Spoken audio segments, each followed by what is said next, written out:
The most important that I see every day with marketing directors specifically is having the time to be strategic.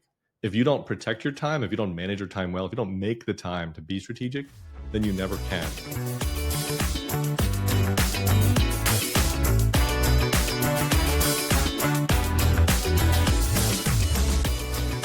Hey everybody, this is ET Mac back with Quickfire Marketing. Got a very special guest today, Tim Parkin from Parkin Consulting. Tim, why don't you share a little bit about yourself? Absolutely, ET. Thanks for having me. I'm excited to be here. For context, I've been in marketing, consulting, coaching for a long time. I run a group called the Advisory Board, which is a coaching group for marketing directors specifically. I have a podcast called the Marketing Director Daily.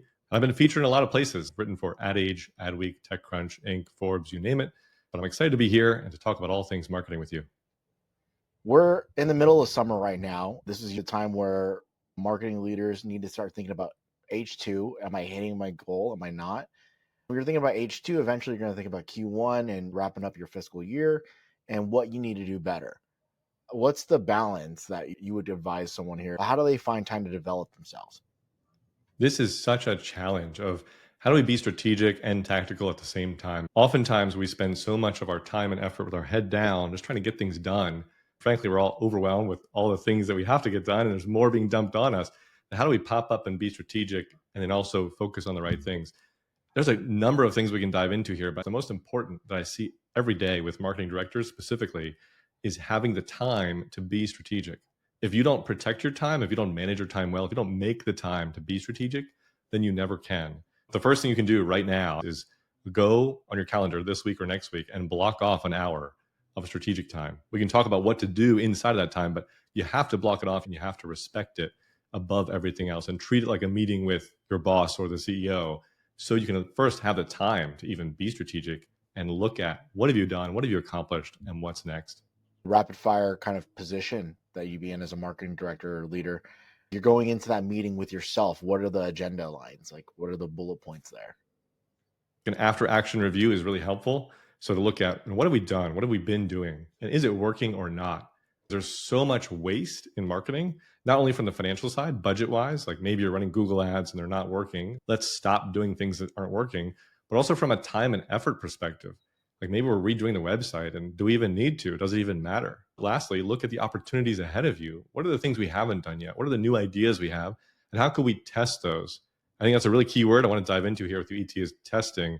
I'm very much a proponent of test-driven marketing, that we try to build so many things, we need to test things instead. So look at what are we doing, what's not working, what is working, and then where can we head next?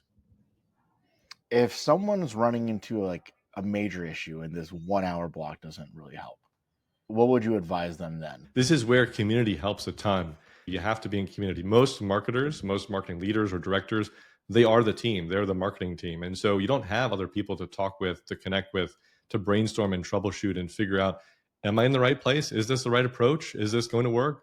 And so you need community. You need people to connect with, whether it's listening to podcasts like this or connecting with people on LinkedIn.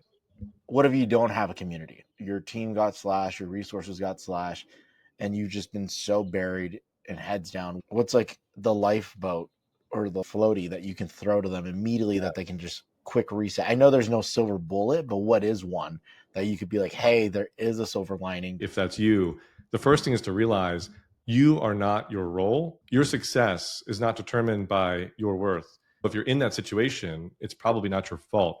The company made changes, things happen economically. Sometimes we often try to solve a problem that we can't fix. And so we have to first realize this is not our problem to fix, but what can we do in this situation? That's step one. Step two is we need to make the invisible visible. And I call this showing up. You need to show up as much as possible. I don't mean you should work harder, you should work nights and weekends, but what it means is if there's that meeting with the sales team, take it. If there's a all hands meeting, show up, ask a question, make yourself visible. The more visible you are, the more you're remembered, the more connections you can build, and also the more support that you'll have when you later speak up. Number three, again, is to just reprioritize here. I talk about ruthless prioritization. We need to stop doing too much. We think that more is the answer, and it's really not. I would say 60% of what you're doing right now is worthless. And if you stopped it, no one would notice, your results wouldn't be impacted. But we feel like we have to for optics or for any other number of reasons. You can drop some balls. It's okay.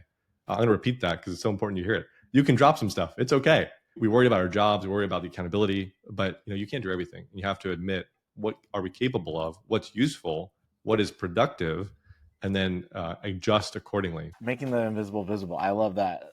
It's true. Well, I think there's two aspects to it. To your point, one is, as a marketer, how do you show up in the company? How do you make yourself visible? But number two is, how do you make the marketing that you're doing visible? We do a lot of stuff as marketers. We launch campaigns, we run things, we publish things, but people don't see it. And so they think, what is marketing doing? We don't see the results from marketing. We don't see all the stuff that we're doing. And that's our fault. We need to make it visible. And so a really easy way to do this is in the company. If you have Teams or Slack, create a wins channel, if you don't have one, for the whole company, and then post all of your marketing wins in there. Another way you can do this is a weekly or biweekly memo internally. Here's what marketing released and launched and updated and did and published. It's really helpful to make that invisible stuff visible.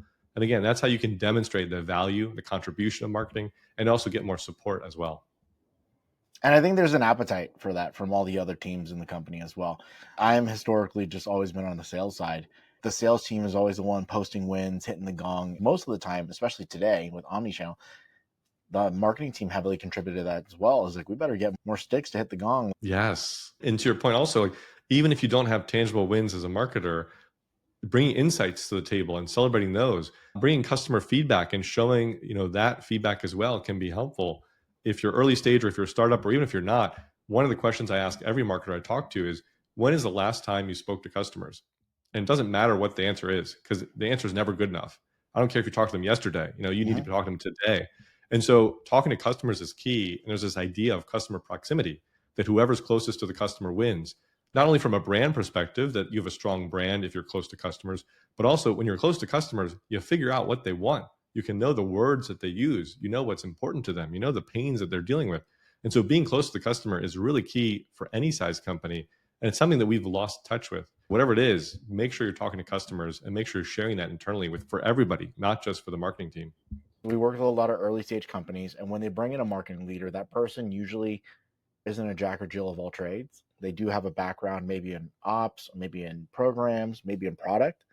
For each of those roles, are there things that you would recommend? I would say the big thing right now that I keep seeing, and B2B is waking up to this slowly, is creators. The creator space is booming. If you're not aware of and not partaking of creators, I think you're missing the mark. Any marketing leader, especially early stage, creators are a huge opportunity. I say three things about creators. One, learn from them, watch them. Two, work with them, partner with them. And three, just hire them.